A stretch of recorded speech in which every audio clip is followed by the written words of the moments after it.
in a previous video, we saw an example, of a linearly independent set of vectors that does not span the vector space. So it is one condition short from being a basis.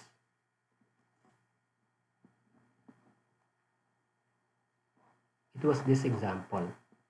The set T is not a basis for R3 because it does not span R3. So in fact, if we are applying a previous remark, we can say that this is not a spanning set for R3 because a basis for R3 must have 3 elements, but this set T has 2 elements. But T is linearly independent. Indeed, we can check from the reduced row echelon form of the matrix whose columns are given by the vectors in T, that T is linearly independent because both columns contain a leading 1. This example motivates the following question. Given a set of linearly independent vectors, can we obtain a basis that contains T? So this is especially important if we would like to have a basis for a vector space that contains vectors that we want.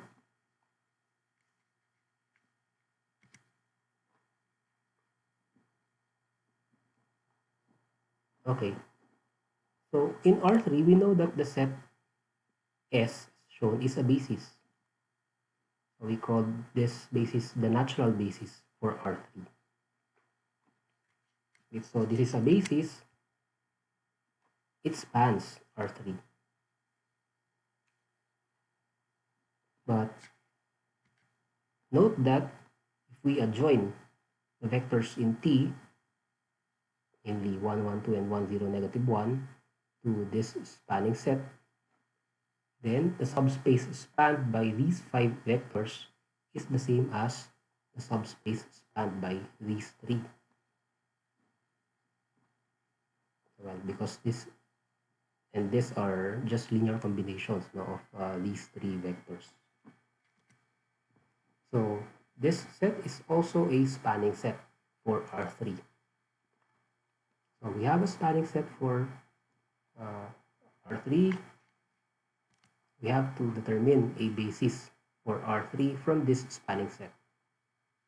And we already know how to do that from the last video. So recall that to obtain a basis from a spanning set, we just consider the augmented matrix whose columns are the vectors in the spanning set. Okay, so this matrix, and then transform it to REF or RREF. So you can check that after these elementary row operations, we will arrive at this augmented matrix. So here, columns 1, 2, 3 are the columns that contain the leading 1 in some row. So the columns associated with these 3 columns, or rather the vectors associated with these columns, will form a basis for the subspace spanned by these 5 vectors. And so those vectors are 1, 1, 2, 1, 0, negative 1, and 1, 0, 0. So this is a basis for R3. So it's a basis for R3 that contains the set T. 1, 1, 2, and 1, 0, negative 1.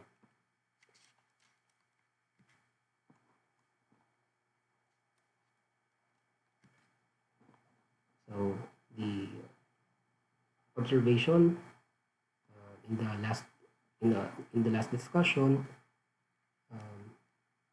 allows us to obtain an algorithm on how to construct a basis from a given linearly independent set. So for Rn, what we do is we consider a known basis for Rn. So in Rn, the most convenient basis to take is the standard basis, E1, E2 up to En. And then, supposing that S1 is a linearly independent set of vectors, so in order to obtain a basis for Rn containing S1, what we do is we adjoin these two sets. So consider the set T obtained by uniting these two sets. So we put first the vectors in S1 and then we put the vectors from the standard basis. So note that the subspaces spanned by T and by the natural basis are equal. So they're both Rn. So again, the reason is because V1 up to Vk are dependent on E1, E2 up to En. So the subspaces spanned are the same. And then what we do next is to form this linear system. Essentially, we just apply the idea in the last video on how we can obtain a basis from a spanning set. Okay, so this linear system, we have to solve this for R1, R2 up to Rk, S1, S2 up to Sn. And this linear system has augmented matrix whose coefficient matrix are the vectors in T. So V1, V2 up to Vk, U1, E2 up to En. And then we transform this to RREF or REF, and we can obtain the basis or a basis for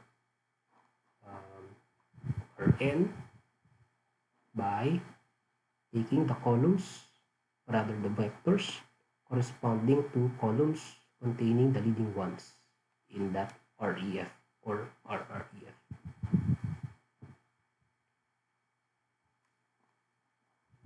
Okay. So to illustrate again, so suppose we have V1 equal to this vector and V2 equal to this. So these are vectors in R4. So these vectors cannot span R4. So it's not a basis. No? The set containing V1, V2 cannot be a basis. But you can check that these are linearly independent. So I leave that as an exercise. So to obtain a basis for R4 containing V1 and V2, so first step is to consider a known basis for R4. And again, the most convenient basis to take is the natural basis. And then we adjoin. We collect all these vectors into one, call it T. So the given vectors will be the first in line, then we append the natural basis vectors. Okay, so again, because E1, E2, E3, E4 form a basis for R4, so this is a spanning set for R4. So we need to derive a basis from this spanning set. So this is the homogeneous linear system that we need to solve with matrix form as shown. So we solve this by Gauss-Jordan. We take the augmented matrix. Okay. There should be a 0 column here, but anyway, after applying these elementary row operations, we'll arrive at this matrix in REF, yes. And in this REF, we notice that columns 1, 2, 3, and 6 are the columns that contain leading ones. Okay, so here, here, here, here. So this tells us that the vectors associated with column 1, that's B1, column 2, that's B2, column 3, that's E1, and column 6, which is E4, are the vectors that constitute a basis for R4, which contains the given vectors B1 and B2.